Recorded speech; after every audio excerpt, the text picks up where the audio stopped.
Now, Modern Warfare 2 is on the horizon, of course. We've got COD Next coming up in just under 2 weeks, followed by the beta starting 2 weeks from now, and the launch of the game just under 2 months away. And following that, we'll have that launch in what looks to be Season 1 of content shortly to follow. That includes the Warzone 2 launch, and then we continue on into the rest of the year with the normal content distribution we've been seeing. So the future's relatively straightforward and known for this upcoming year, and even to a degree, as we discussed yesterday, even sometime beyond that with what may be a year or two of Modern Warfare 2 content. But beyond that, well, the future gets a little bit hazy, but with some recent news in regards to the franchise's future with Xbox and Microsoft, it looks like there's some more good news, or at the very least, reassuring news. And today, we're breaking that down for you. So as we go along, drop your thoughts below. Do you want to see COD games with Microsoft sooner rather than later? What title do you think will be the first one under the Microsoft umbrella? Whatever the case, drop your thoughts down below. But if you enjoyed the video, drop a like on it. And if you're new to the channel, make sure you subscribe to stay updated with all things Call of Duty. Modern Warfare 2 has so much upcoming, so make sure you're here on the channel for all the new reveals, multiplayer gameplay soon, and all of it as we ramp up for launch. And finally, check out my friends over at GamerAdvantage for the best blue light glasses on the market, but more on them in just a bit. For now, let's get into it. Firstly, to understand where we're going, we kind of have to understand where we've been. If you didn't know, a few months back, Microsoft made a bid for Activision Blizzard, in which, if that deal goes through, they'll end up getting every single IP under the Activision Blizzard umbrella. That means they'll own the intellectual property of all the Tony Hawk Pro Skater games, Crash Bandicoot games, the Spyro games, the classic Spider-Man games, prior Wolfenstein projects, the Guitar Hero games, more recently games like Overwatch and Diablo, and so much more.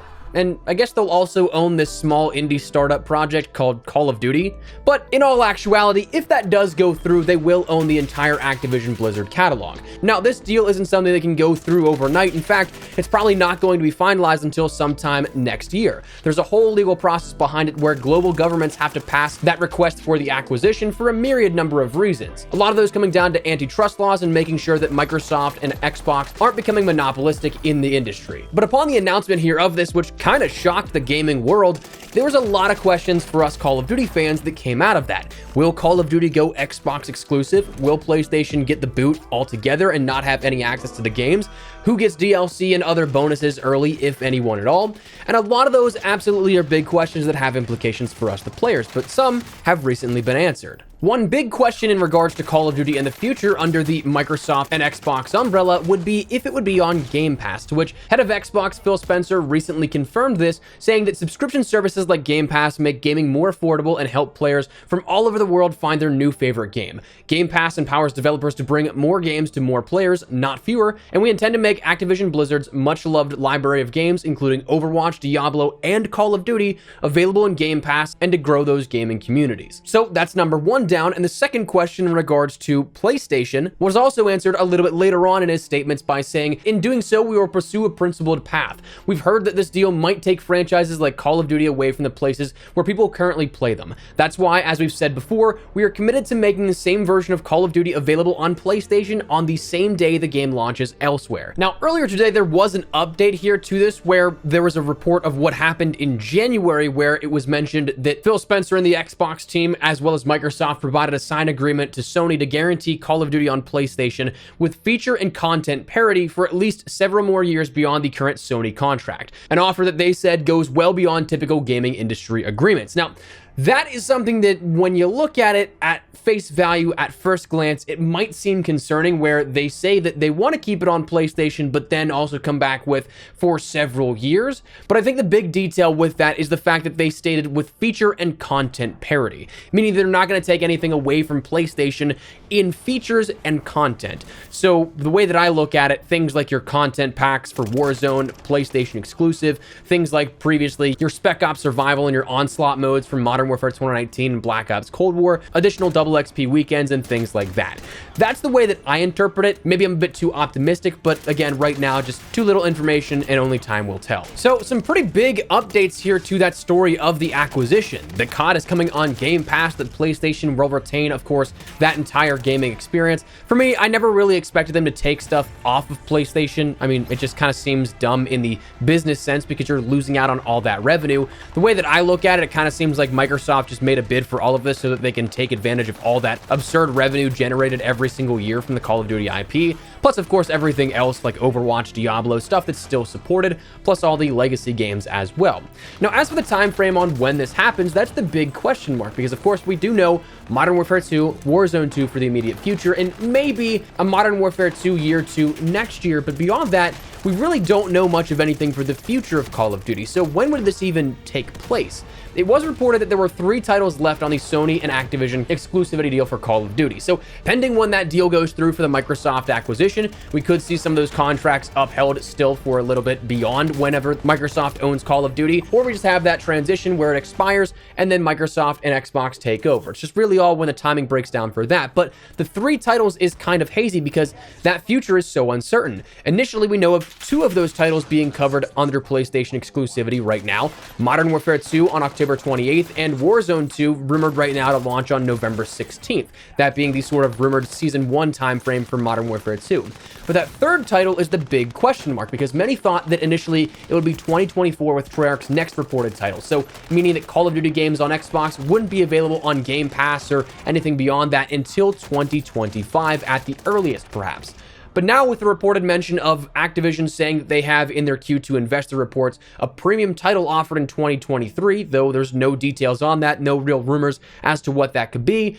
If that's the case, that could then be in 2023, that 3rd and final remaining title under the PlayStation exclusivity agreement. So that means that Treyarch's next title in 2024 could be that first mainline game offered on Game Pass under the Microsoft umbrella. So really, I think this now all boils down to, is this good or bad? Well, assuming that they don't take anything outside of the PlayStation realm of play, I think not only would it hurt the overall gaming community to take that off of a major platform like that, but just again, in a business sense, it doesn't make sense. But let's just theoretically assume that it's going to be on all major platforms: PC, Xbox, PlayStation, and of course, mobile coming up with Warzone Mobile. For me, the only real big addition here is that we end up having it on Game Pass, and maybe even other games in the past from the Call of Duty library on Game Pass as well. For me, I see that as an absolute win, because that opens up the game and the franchise as a whole to so many more players that are subscribers to Game Pass, to use that as their Xbox Live to discover new games, and otherwise they wouldn't pay $60, $70 for a game that they don't know if they'll like or not. It's very similar to the free-to-play aspect here of Warzone, very similar to the free-to-play aspect of the upcoming Modern Warfare 2 beta. If you end up having the ability to play it and try it out for no cost additionally to you, you're very much more likely to give it a chance and potentially even like it and pick it up. So I think that this would be a great way to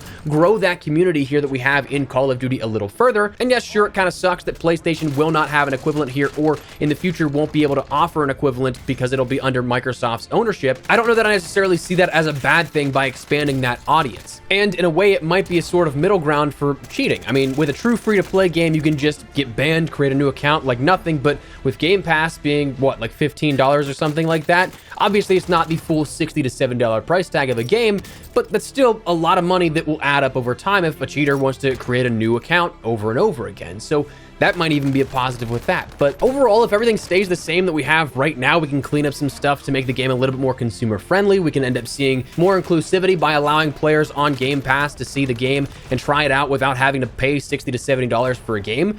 I don't see anything really wrong with this. In fact, I kind of like the direction here that we may end up seeing it going. That said, I wanted to fill you guys in here, keep you up to date, because this was a pretty big detail that was just recently revealed in regards to the future of Call of Duty. So wanted to keep you guys in the loop with everything here. But before we go, a reminder to check out my friends over at GamerAdvantage. I talk about them quite a bit. If you guys are new to the channel, they're a blue light glasses company that I've been with for a year and a half, almost 2 years now at this point, and I still swear by them. If you work at a PC, look at a screen of any kind for prolonged periods of time a day, you may already know the effects of blue light. You may feel that eye fatigue. You may end up feeling some disruption in your sleeping patterns, and I've had trouble combating all of that for years. This whole YouTube creator life isn't as glamorous as like the big time vloggers make it look to be. We don't party 24/7. In fact, I'm probably just at my desk like 10 to 12 hours a day or more. So years of that has worn on me, but GamerAdvantage is absolutely what I would call the advantage of espresso. Head and shoulders better than any generic pair that you'll find on Amazon. They're comfortable, durable, and lightweight frames make them a great choice for all day use, and their lenses are clinically proven. I personally can't convey the science behind it. If you guys want to learn more, check the link in the description below.